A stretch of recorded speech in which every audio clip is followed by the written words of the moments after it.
Lalu apa maksud dari pernyataan calon presiden pemilu 2024 Prabowo Subianto yang bilang bahwa sistem demokrasi Indonesia melelahkan dan memakan banyak biaya? Betulkah pelaksanaan demokrasi kita lelah dan mahal? Kita bahas bersama dengan pengamat komunikasi politik dari Universitas Padjadjaran, Mas Kunto Adiwibowo yang telah bergabung bersama kami di Kompas Malam. Salam sehat, Mas Kunto. Selamat malam, salam sehat Bang Anda Yasir. membacanya seperti apa nih pernyataan dari calon presiden Prabowo Subianto? Jadi begini Bang Yasir, dalam menilai demokrasi itu ada dua kutub pandangan besar. Yang pertama minimalis, ini pandangan yang melihat pemilu sebagai apa titik beratnya pada proses pemilu, yang dia harus jujur, adil, lebih dari satu peserta pemilu, lebih dari satu sumber informasi. Dan di kutub lain ada pandangan maksimalis. Di sini ada soal rule of law, akuntabilitas, responsivitas, kebebasan dan keadilan, baik itu dari proses pemerintahan, konten, dan hasil dari proses pemerintahan itu sendiri. Hmm. Nah, Pak Prabowo tampaknya cenderung menggunakan definisi yang minimalis ini. Jadi ketika bilang mahal, melelahkan, sebenarnya lebih pada proses electionnya, proses pemilunya gitu, bukan pada proses day to day governmentnya gitu kan. Mm-mm. Nah, ini yang kemudian yang minimalis saja udah dianggap berat, mahal gitu kan, dan berantakan sehingga butuh perbaikan. Nah, saya agak agak sedikit ini ya, mungkin bisa dibaca dua sisi. Yang pertama yang lebih optimis, mungkin Pak Prabowo ingin perbaikan teknis. Oke. Salah satu contohnya perbaikan teknis mungkin mengikuti negara demokrasi besar lainnya, misalnya India, yang hasil pemilunya langsung bisa diketahui di hari itu juga, gitu kan. Proses yang sangat berbeda dengan proses di Indonesia. Kita butuh hampir 30 hari, kurang lebih 4 pekan lah untuk perhitungan, rekapitulasi, dan segala macamnya. Nah ini kan sangat mahal, melelahkan, dan berantakannya kan ada di situ. Jadi memang Di soal pernyataan mahal dan lelah ini memang benar adanya ya?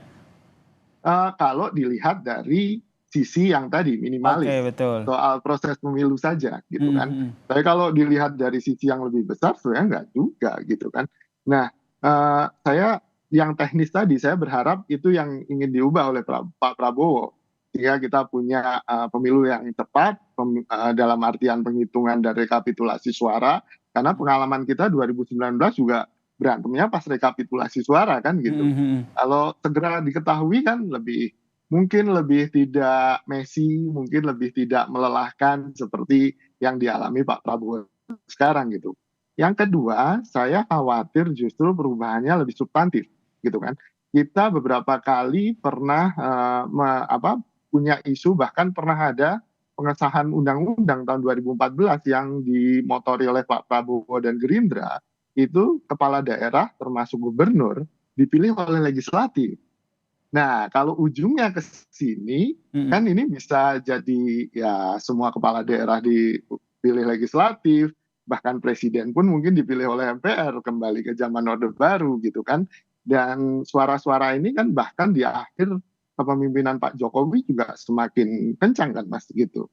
Dan mungkin ya ini berkelanjutannya Pak Prabowo dari Pak Jokowi mungkin ingin melanjutkan agenda-agenda ini, bahwa Mhm. ada apa ya bentuk pemilihan yang tidak langsung untuk presiden, dan saya sih berharap itu tidak terjadi, itu jangan diubah gitu. Kalau kalau itu diubah, kita kan akhirnya Mhm. mengebiri hak rakyat untuk memilih presidennya, padahal sistem kita sistem presidensial kan gitu.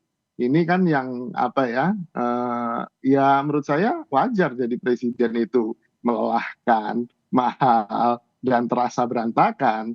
Tapi kalau rakyatnya kemudian dikebiri haknya Mhm. gara-gara elit merasakan seperti itu, kan tidak adil itu. Oke, dan kemudian tidak hanya bilang melelahkan juga mahal, tapi Prabowo tadi seperti Anda bilang Mas Gunto, mention bahwa perlu ada perbaikan. Nah, perbaikan-perbaikan ini menurut Anda nanti pengaplikasiannya seperti apa? Mungkin langkah awalnya adalah dengan menyusun kira-kira siapa aja nih yang akan ikut saya di pemerintahan, termasuk partai politik. Iya, Mas, konsekuensi dari bentuk pemilihan atau demokrasi yang sifatnya langsung, pemilihan ya, saya bilang bukan demokrasi ya. ini kan butuh koalisi gitu kan akhirnya Mm-mm. untuk menjalankan pemerintahan yang efektif gitu kan. Nah, problemnya di Indonesia selama kepemimpinan Pak Jokowi 10 tahun ke belakang, kita melihat super majority gitu kan. Bahwa partai-partai di parlemen itu bikin koalisi yang sangat gemuk.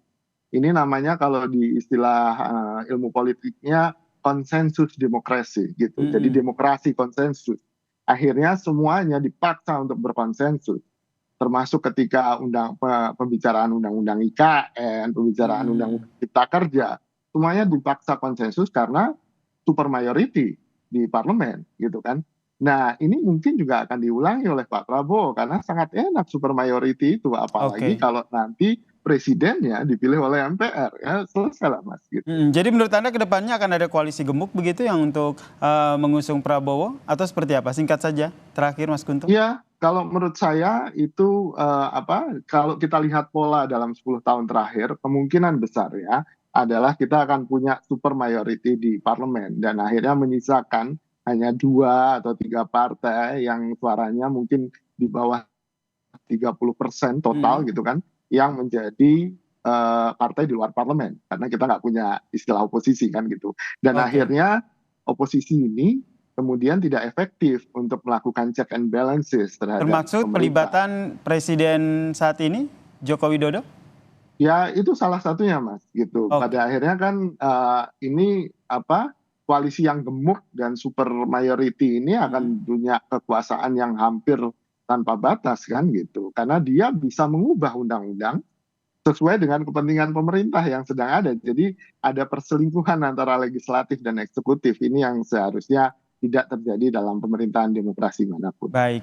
Terima kasih pengamat komunikasi politik dari Universitas Padjadjaran, Mas Guntur Adiwibowo telah bergabung bersama kami di Kompas Malam. Salam sehat, Mas Guntur. Salam sehat, terima kasih.